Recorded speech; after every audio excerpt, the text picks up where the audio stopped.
So, have you already... They've been oriented. Okay. So you have an idea of what we're going to be doing here. I would like you to cut down your talking and only talk about Dhamma.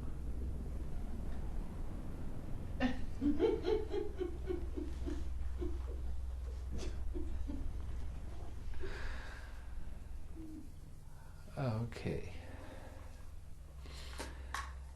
Now the retreat is going to be a loving kindness retreat. And what that really entails is learning how to smile all the time.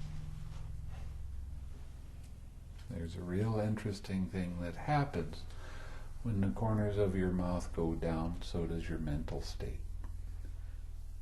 When the corners of your mouth go up, so does your mental state. I don't care whether you don't feel like smiling. I want you to smile anyway. Okay? It's important because it helps bring your mind up. And it will help joy arise. And when you have joy in your mind is very clear, your mind is very alert, and it's very easy to see when your mind starts to get pulled down. So smiling is a real important aspect of this practice. When you practice loving kindness meditation, you first start by sending loving and kind thoughts to yourself. Remember a time when you were happy, when you held a little baby in your arms, when you held a little animal in your hands. And that feeling that you get from that is a nice, warm, glowing feeling in the center of your chest. As soon as that feeling arises, then you make a wish for your own happiness. May I be happy. May my mind be peaceful and calm. May my mind be filled with joy. Any kind of wish that you make for yourself, you need to feel that wish. You know what it feels like to be happy. You know what it feels like to be peaceful and calm. Bring that feeling up and put that feeling right in the center of your chest, in that glowing feeling. And stay with that as long as you can. Now, your mind is going to wander, and it's okay.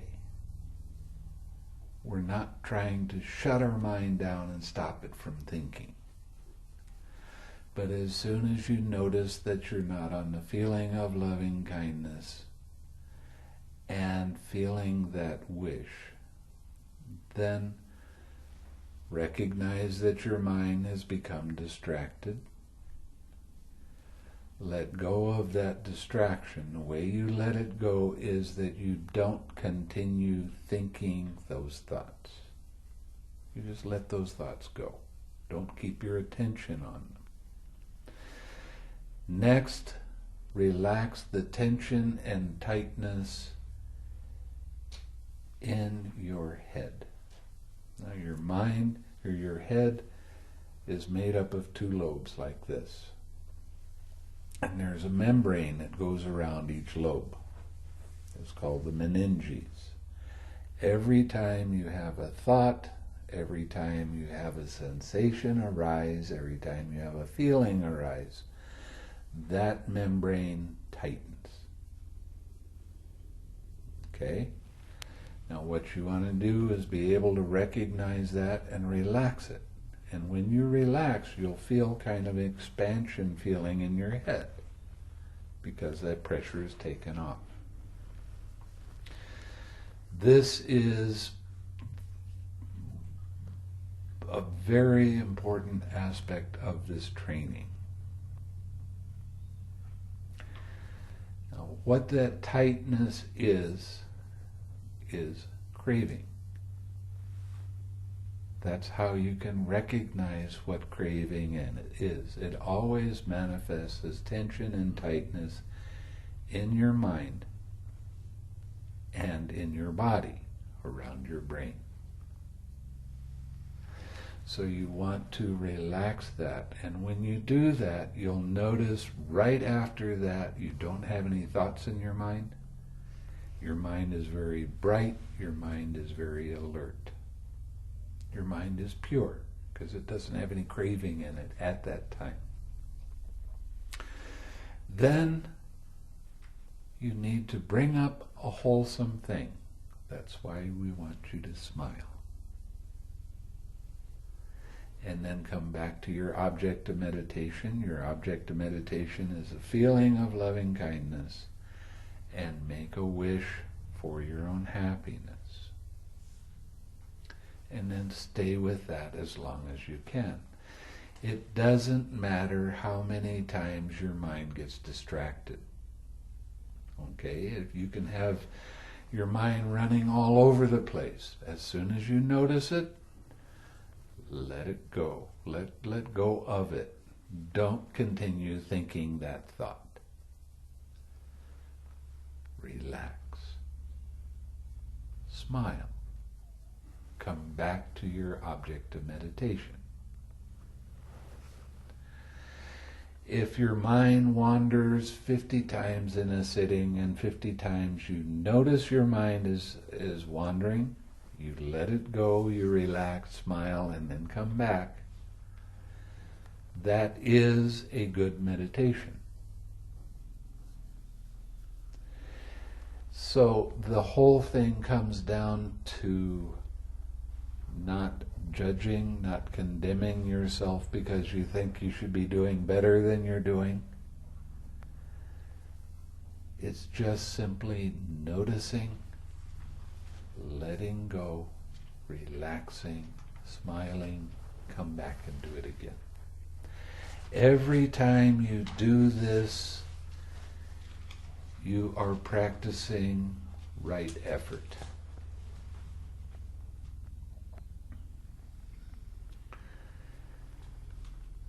Your mindfulness will get very sharp the more times you notice that your mind is distracted and you let go of that distraction.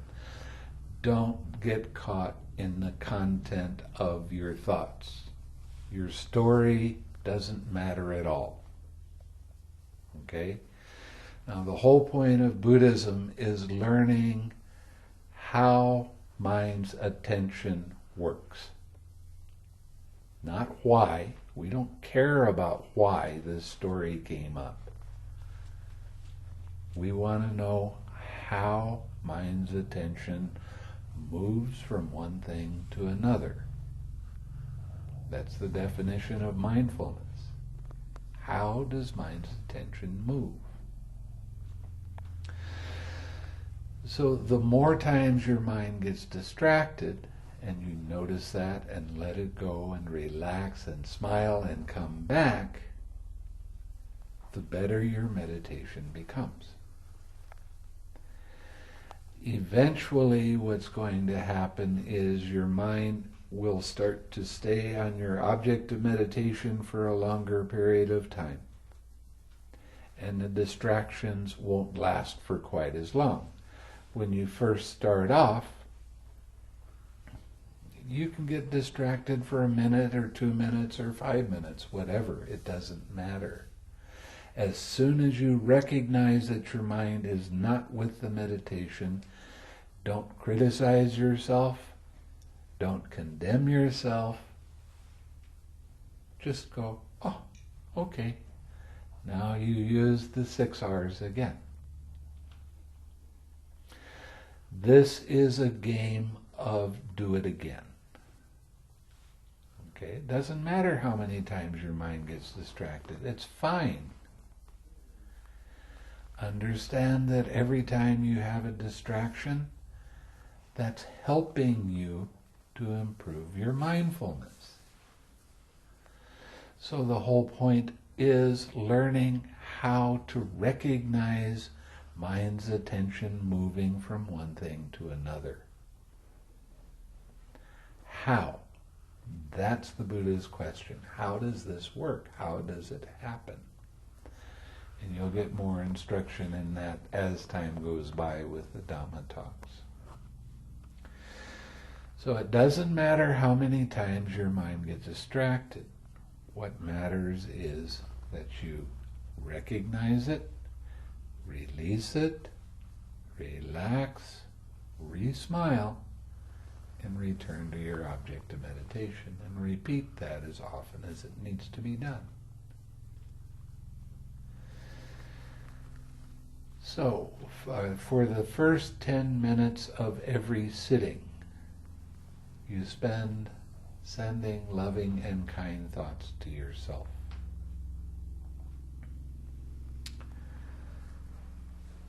After 10 minutes, then you start to send loving and kind thoughts to a spiritual friend. A spiritual friend is someone of the same sex, and they are alive. A spiritual friend is someone that when you think of them and their good qualities, you really respect them. You like them. You really, honestly, sincerely wish them well.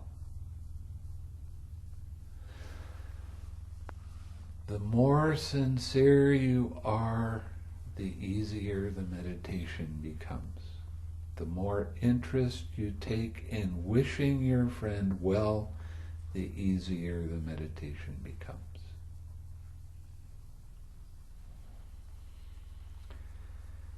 So you're sitting and you're wishing yourself happiness. May my mind be peaceful and calm. As I feel this happiness, I wish this for you. May you be peaceful and calm. Take your spiritual friend, put them right in the middle of your heart, that glowing feeling with the wish, and surround them with that feeling. Give them a big heart hug.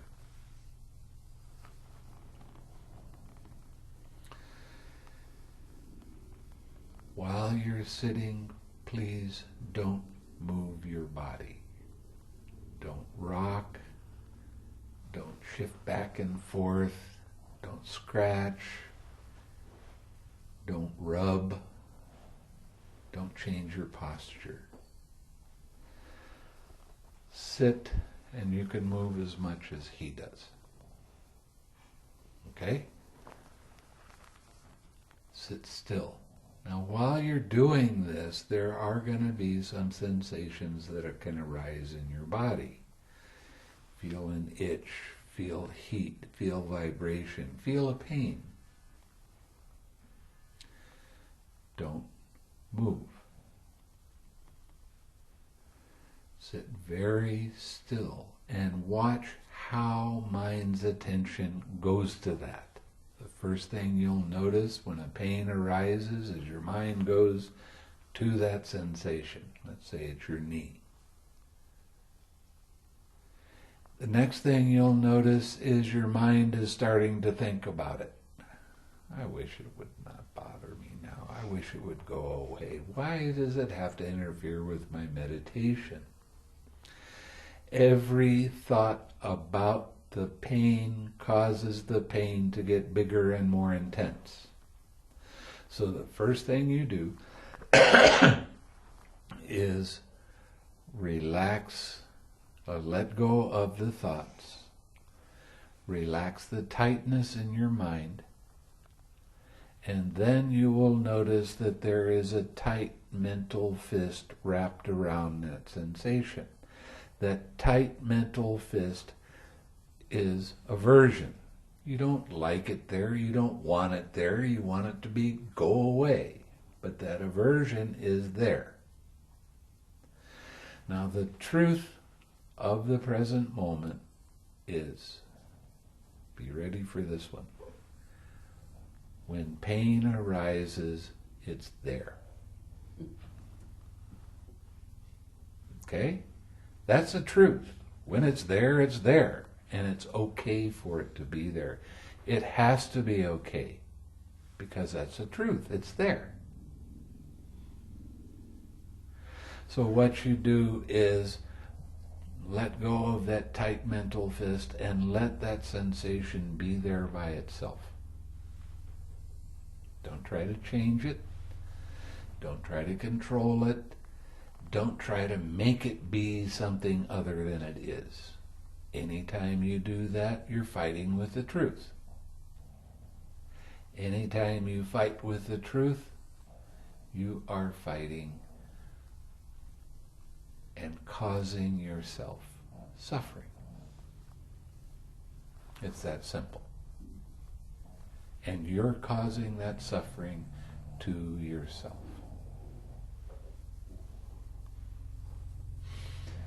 I love her. What more could he say?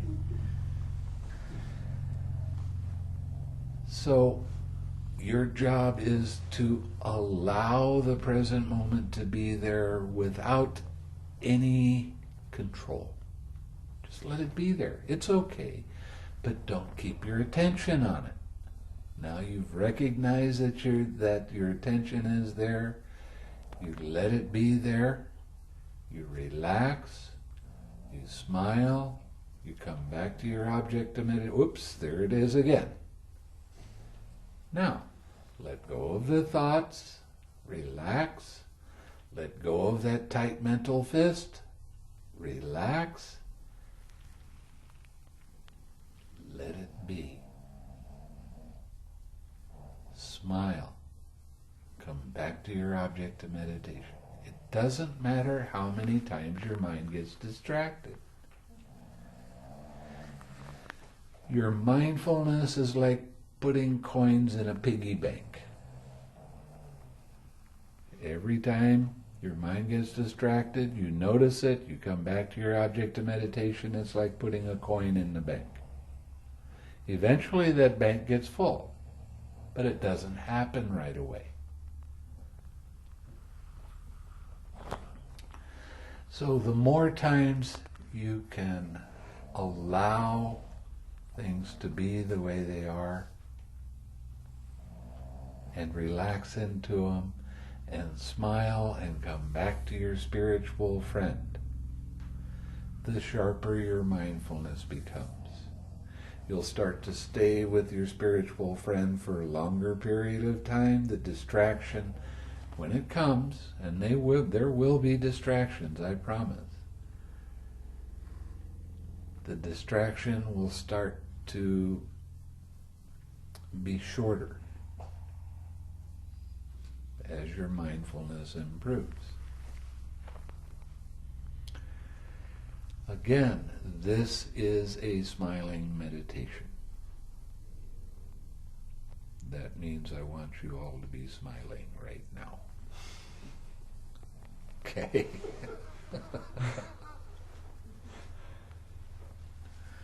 Keep that smile going. How does your mind feel when you're smiling? Oh, isn't that nice? So the more you can have that kind of mind, the faster your progress becomes. One of the reasons that I like to teach this kind of meditation in particular is because the Buddha said that with this meditation your progress is faster than it is with any other kind of meditation. I don't care what kind of meditation you've done in the past. Let it go. Don't mix and match, because that'll slow down your progress. You have to develop the beginner's mind. You don't know what's going to happen next, stop projecting it. Don't get caught in thinking that you know what's going to happen next, because you don't. I mean, this roof can fall in right now. Who knows? Let go of all your past experience with meditation. Oh, I felt this one before. I know what this is all about. You don't. Because this particular meditation is different than anything else you've ever done. Why? Because you're learning how to let go of craving. There's very few of us in the world that teach letting go of craving. You will be able to recognize it always as tension and tightness in your head, in your mind. Now, sometimes you get the feeling going real good and everything is going along, and all of a sudden the feeling goes away. And then you start trying harder. And then you have some restlessness arise. And then you try harder. And then the restlessness really gets a hold of you. Does this sound familiar?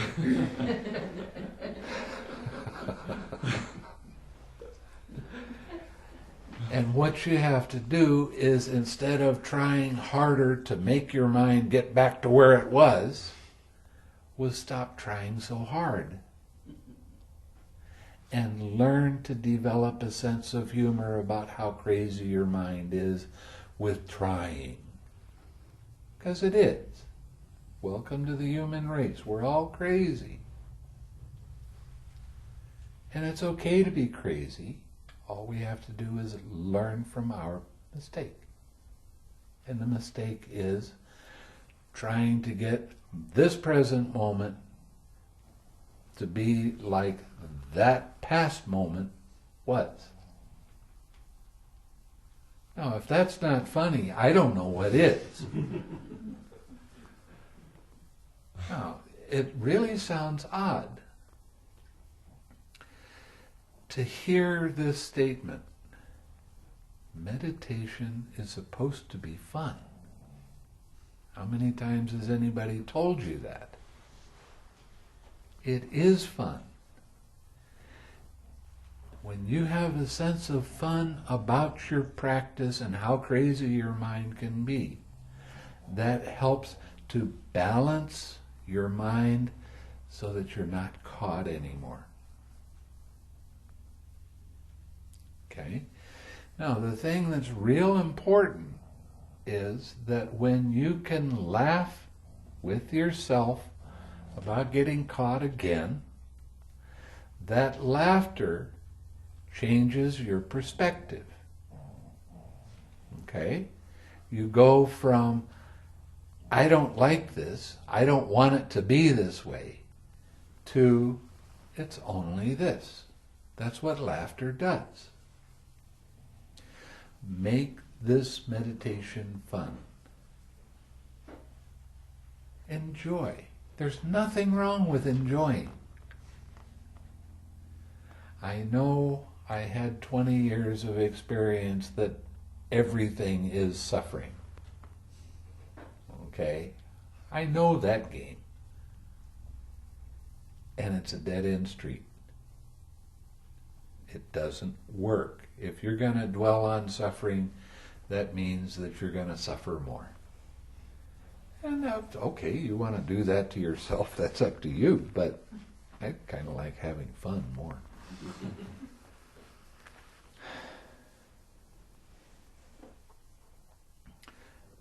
Anytime your mind gets serious, guess who has an attachment?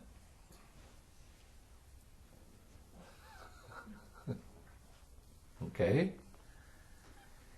You get serious about this person said that, and I don't like that, and now you're all caught up in taking every thought that you have personally.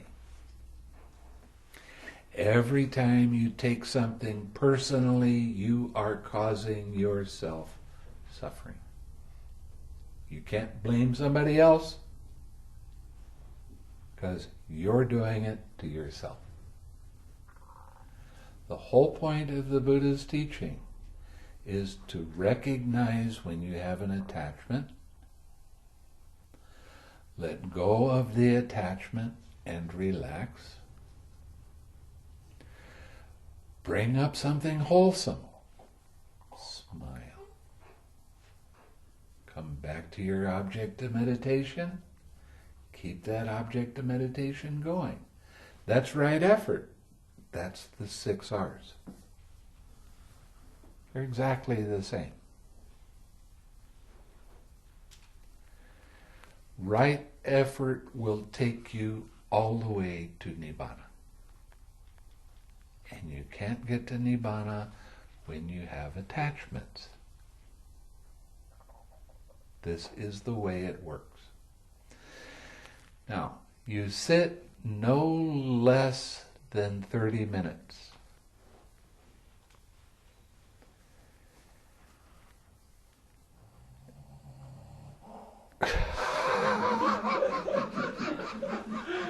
Actually, the dog.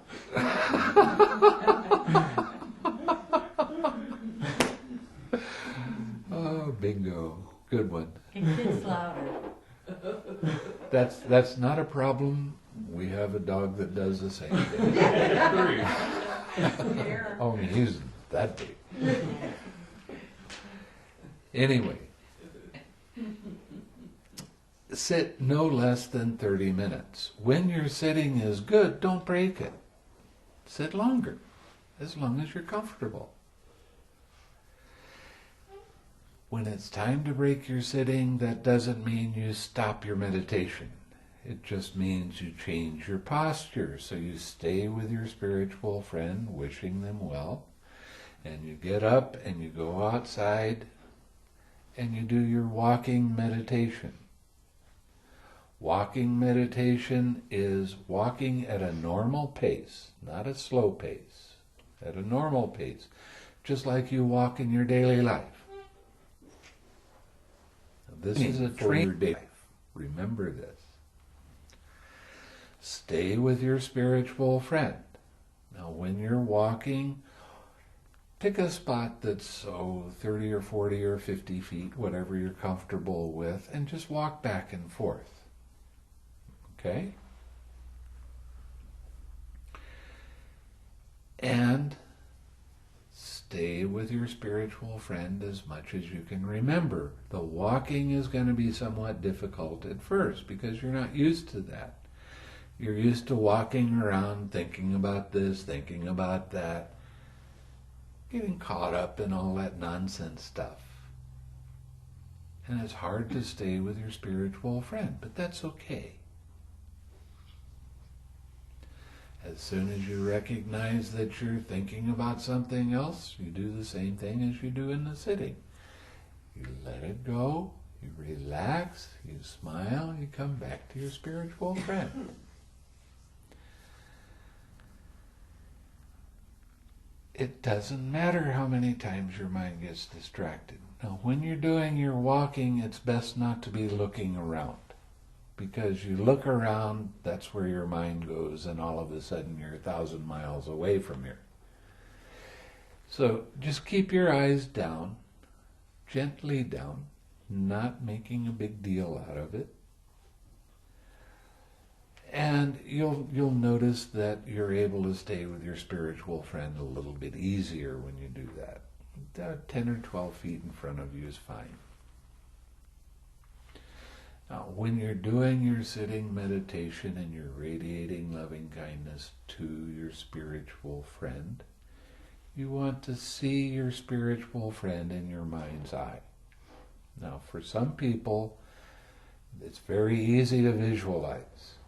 You can see their face and you can see them doing all kinds of things. It doesn't matter. For other people, visualization is very difficult. You can visualize with your thoughts about them. Okay, you don't have to necessarily see them in your mind's eye, but you know that they're happy. You see them in your mind as being happy. Whether you visualize that happiness or not doesn't really matter. Now, you want about 75% of your attention on this feeling, this radiating feeling from your chest.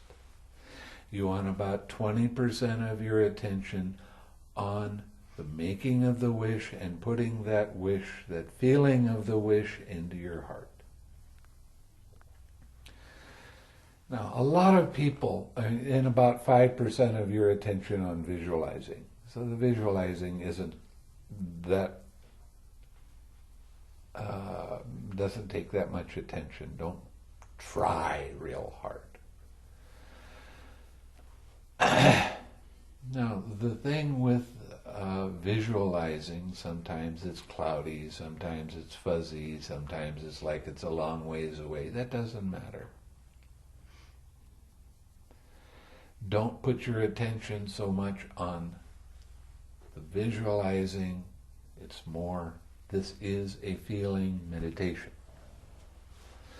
So you want to feel that radiating, glowing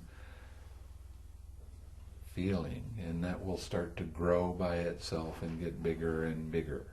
But you always take your friend and put them in the middle of your heart.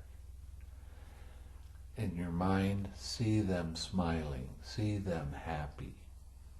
And that can help remind you to smile. Now, there's more to smiling than just pasting something on your face.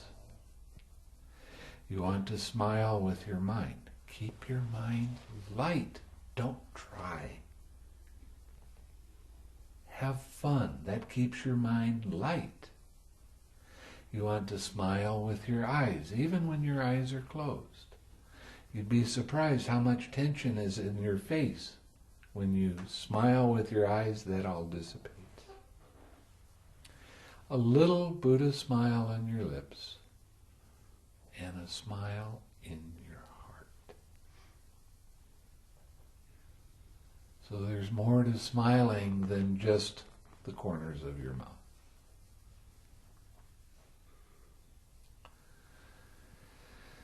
A lot of people will ask me, is it all right to change the wish? Yes, of course it is. Whatever you feel is appropriate. There are people that come to me and they say, oh, I have this friend that's really confused and going through all kinds of problems. Can you radiate some loving kindness to them? Okay, I do that. And what I wish for them is a clear, uplifted mind. Do you know what it feels like to have a clear mind? Do you know what it feels like to have an uplifted mind? Put that feeling in your heart, put that person right in the middle of that. This is important. You have to feel the wish. You can't give something to somebody else that you don't have yourself. So you feel that wish, if it's for happiness or joy, cheerfulness, accepting mind, clear mind. It's all up to you. Stay with the same wish for a little while. But don't make that wish over and over. May you be happy, may you be happy, may you be happy, may you be happy. Make the wish one time, feel that wish, stay with that feeling, and radiate that feeling to your friend. Then your mind gets distracted, you use the 6 R's, do this whole process again.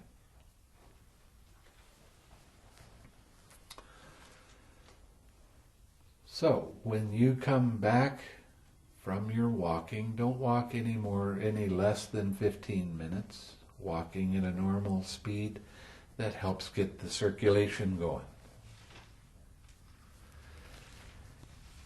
And that will help you later on. But you stay with your spiritual friend. One of the things that will happen, especially the first day, is you will start to get some sloth and torpor, sleepiness.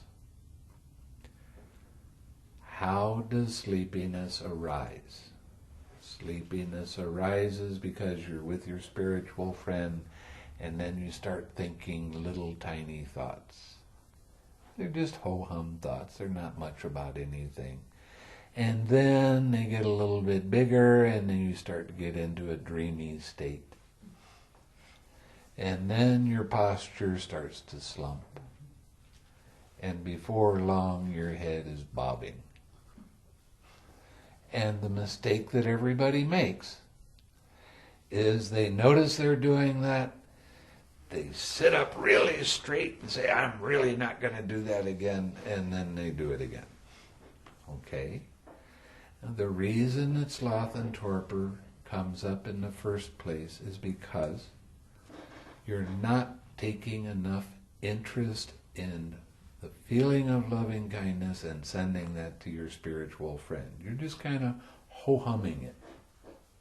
So you need to have more interest in what you're doing while you're doing it. That's the way you develop your mindfulness.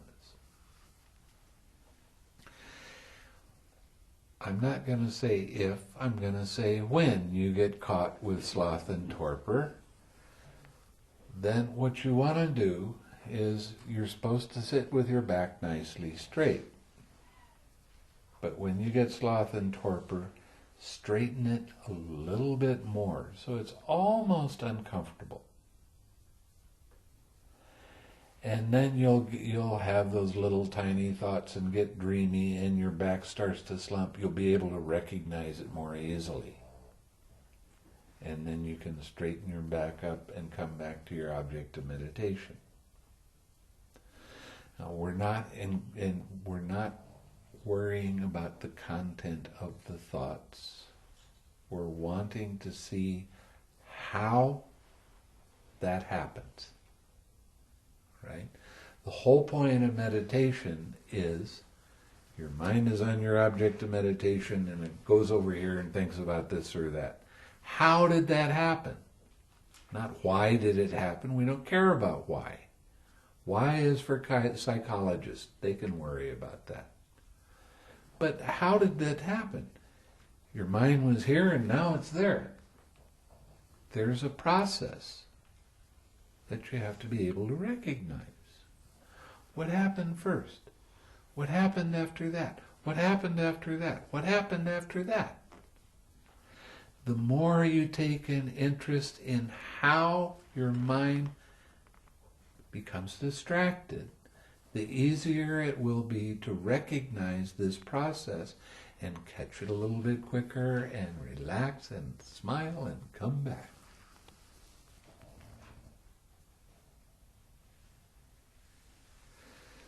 This is very important. How does this work? As you're able to recognize how this works, you start seeing how attachment works. And what is attachment? Always, attachment is I am that. I am that thought, I am that feeling, I am that sensation. This is me. Craving always manifests as the I like it, I don't like it mind. It happens automatically. A pleasant feeling arises, oh, I like that one. That's what your mind does. A painful feeling arises, oh, I don't like that one. It's the I like it, I don't like it mind. That's the thing that causes the meninges, that membrane that goes around your brain, to contract a little bit. That's how you can recognize it. So, the more you recognize the tension and tightness, and relax, and smile, and come back to your object of meditation, the easier things become, and the faster you learn how your mind works. You teach yourself by your own experience. I don't teach you. I give suggestions. You can use them or not. See if it works. If it doesn't, then don't use it. It's your choice. One thing you don't want to do is recognize when there's some kind of painful thing, and then you start releasing, relaxing, and you come and complain to me, this doesn't work. No, it works. You got to do it right. That's the problem. You don't just release and relax and expect that painful thing to go away. You release, you relax, you re-smile, you come back to your object of meditation. Every time. That's your home base. Always go home. Don't stop diddling around with release, relax, and not go home. Because you're not improving your mindfulness when you do that. You start putting in too much energy and too much effort, and you cause yourself all kinds of problems. These instructions are very precise. They are very exact. Don't add anything, don't subtract anything. This is the Buddha's teaching. It's not my teaching. The Buddha was one of the most magnificent beings ever, because he figured all this stuff out all by himself. It's amazing. And the reason that his teaching is still around today is because it works. That's the truth. So you have to let go of all your past experiences with doing the meditation. You have to let go of your thinking that maybe if I do this, I'll be able to have this other thing happen. No, you have to let all that go. It's simple. Just practice the 6 R's. Just smile. Have fun. Relax.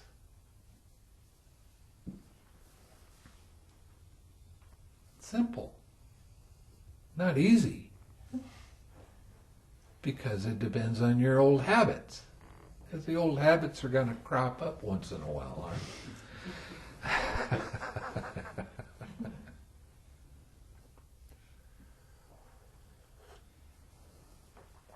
But as you start to recognize how these things work and how you cause yourself suffering, then it starts to dawn on you, I don't need to do that. Why am I doing that to myself? No need. Let it go.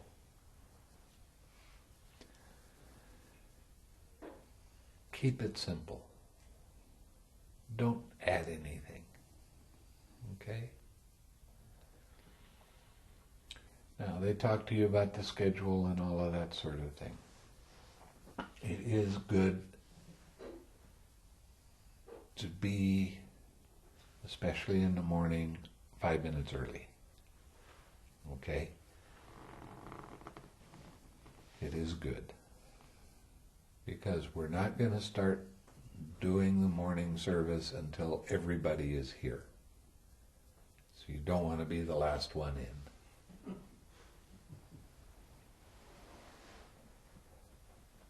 Okay?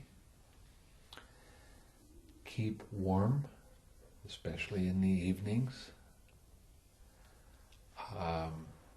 Drink lots of water. We didn't say that to you. You need to drink quite a bit of water because in the daytime you dehydrate and you don't know it. And that will affect your meditation negatively. So make sure you have enough fluids coming in. When you're taking a shower, 5 minutes. That's it. Don't use any more water than that. And actually, turn the water on, get your body wet, turn the water off, soak down, rinse it off, get out. That's the way we have to do it, because water is very precious here.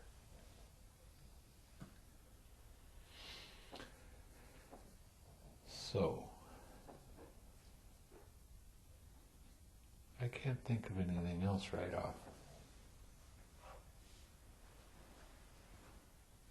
Yes. I have a question. Yes. You said that to send that loving feeling to a friend of the same sex. Well, can you send it to someone from the opposite sex as well? No. So Your mind will start to have lust arise. And what happens is you get infatuated with that person and you start thinking about all kinds of things about them and how you're going to be when you get off retreat, and it drives you crazy. Don't do that. But wonder if you're gay. Then I'll change the meditation to another meditation. Lovingkindness is not for everyone. Well, if you're gay though, then wouldn't you choose I will one of the change. opposite? No. No, it would be something else. Because what happens is the other person will respond.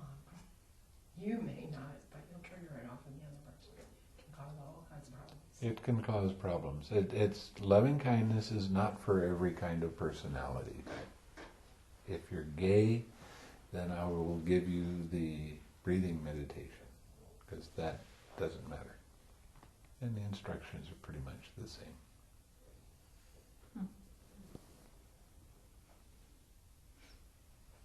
So I need to know that. When you come to the first interview, I don't care whether you are or not. It doesn't matter. But for your spiritual progress, I need to know so that we can adjust so that everything will work out very nicely for you. I was thinking like of a wife or a child. No, not right now. Okay. See, you have to understand, this is a training period. When you get to a certain degree of skill, then I will change it, and you can do your wife and your kids and other things. But there has to be some equanimity in there. Now, I told you to not, the person has to be alive and they have to be the same sex. Also, not a member of your family. If you do it with a member of your family has a tendency to do some things that you don't like, and guess what comes up in your mind? So you pick somebody that's a little bit further away than that, someone that you respect very much. You can pick a monk, you can pick a good friend, whatever. It's up to you. Or a nun.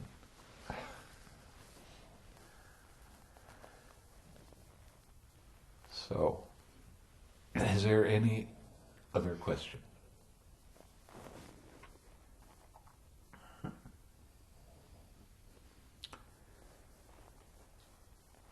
Tomorrow I will talk more about hindrances and what you do with hindrances when they arise. But I want to give you a chance to have your sits. Now, one of the things, for 20 years I went through this practice of you sit for an hour and you walk for an hour. And everybody did it all together. But you sit for a half an hour and sit longer when your meditation is good. Sometimes an hour and a half sitting can seem like it's 5 minutes. Sometimes a half an hour sitting seems like it's hours. But you have to be able to, you start extending your sitting as you get used to the meditation. You'll be able to sit for longer. You sit for 45 minutes, you sit for an hour. Sit for an hour and a half, sit for 2 hours. That's fine, as long as you're not pushing. as long as you're not forcing. This is a natural unfolding. This is the way the Buddha wanted us to do the practice, so that naturally your mind will develop and you will start to go deeper through your understanding of how this process works. So there's not going to be any interviews tomorrow. I want to give you to get a chance to do a little bit of practice first. And then after that, I'll see everybody every day individually. But if you run across some kind of problem tomorrow, come and tell me. Okay? Just understand that the first day of a meditation retreat is by far the hardest part of the whole retreat, because your mind is still out there. And it's going to have resistance to coming in. So it's going to put you through some kinds of changes, and that's fine. Now, you're going to be getting roughly 8 hours of sleep anyway, right? You go to bed at 10 o'clock, you get up at 5 o'clock. 7 hours. You get an hour after lunch, that's 8 hours. Do you understand what a walk in the park this is? It really is. I mean, when I was in Burma, I went to bed at 11 o'clock, I got up at 3 o'clock. And then they told me I was being lazy. So I went to bed at 12 o'clock, got up at 2 o'clock. And I did that for 3 months. I don't recommend it.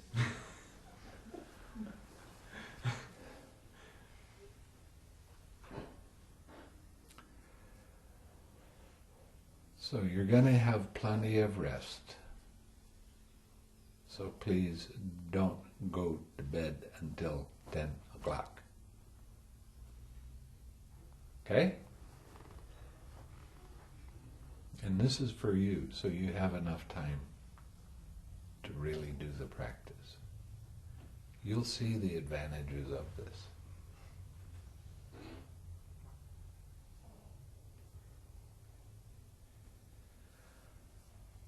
Anything else?